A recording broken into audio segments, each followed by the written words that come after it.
Your grapevine looks dead all winter, completely bare, not a single leaf, not a flicker of movement, and then, almost overnight, it erupts, swelling buds, unfurling leaves, and those extraordinary curling tendrils reaching out into the air as if searching for something.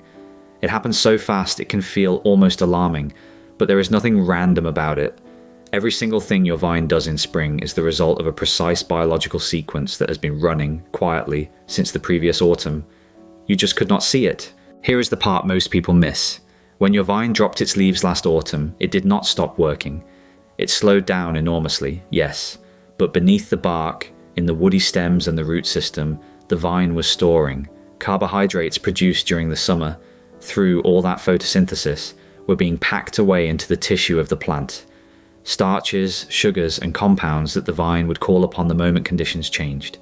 Think of it less like sleep and more like loading a spring. The energy was going in, not out. And that stored energy is exactly what you see exploding into growth now. The signal that wakes your vine is not warmth alone. It is a combination of accumulated cold hours and rising soil temperature. Grapevines, like many woody plants, need a period of genuine cold, what growers call chilling hours, to break dormancy properly. Without enough cold, buds can struggle to open evenly, or fail to open at all. Once the vine has satisfied that cold requirement, it begins monitoring warmth. When soil temperature rises consistently and day length increases, a cascade of hormonal signals moves through the plant. Auxins and cytokinins, plant growth hormones, shift in balance. The bud scales, which have been sealed tight against frost and desiccation all winter, begin to soften, and then you get what viticulturalists call bud burst. That small, almost furry green point emerging from the woody spur. That tiny moment is the beginning of everything. In the first weeks after bud burst, your vine is running almost entirely on stored reserves. The leaves are not yet large enough to photosynthesize at any meaningful rate, so the plant is drawing down on those carbohydrates it packed away last year. This is why established vines surge so dramatically in spring. A young vine in its first or second year has far less stored energy. Its growth will be slower, more cautious. An older vine with a well-developed root system and years of stored reserves can push out extraordinary lengths of new shoot in a very short time. On an allotment, you might see 5, 10, even 15 centimeters of growth in a single warm week. That is not the vine responding to the current weather. That is last summer's sunshine finally spending itself. The tendrils are worth pausing on. They look almost playful, those spiraling green coils reaching out in every direction, but they are one of the most sophisticated structures in the plant kingdom. A tendril is a modified stem or leaf, depending on the grape variety. It grows rapidly, extending outward until it touches something. The moment it makes contact, with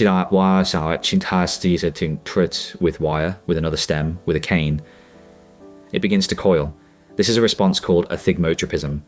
The tendril detects mechanical pressure and responds by tightening its spiral, winding itself around the support.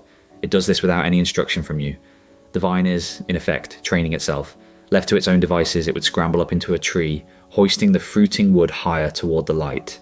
On your allotment, it will do exactly the same thing to your support wires, your fence posts, or anything else it can find. Understanding what is driving this growth changes how you approach management in spring. When you rub out unwanted buds early, removing shoots that are growing in the wrong direction or from places you do not want them, you are redirecting that stored energy. Instead of being spread across dozens of shoots, the reserves move into the ones you have chosen to keep. This is the logic behind the hard pruning you did in winter. You were not cutting the vine back to punish it. You were selecting exactly where you wanted this spring surge of energy to go. Every bud you left was a decision about where that stored summer sunshine would eventually express itself. Tying in the new shoots as they extend is not just about neatness either. It ensures the vine's growing tips stay orientated upward, which encourages continued vigorous growth. Shoot tips that droop or hang tend to slow down. It is another expression of the vine's hormonal system, directing resources toward the highest points. Your vine's spring flush is not a spontaneous event. It is the release of energy stored the previous summer, triggered by cold hours and rising temperatures, and shaped by every pruning decision you made over winter.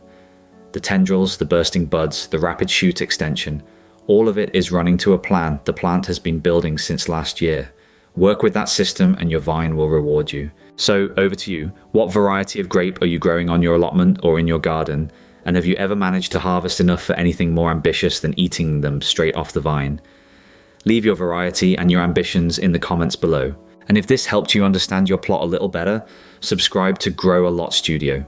There is always more going on down on the allotment than meets the eye.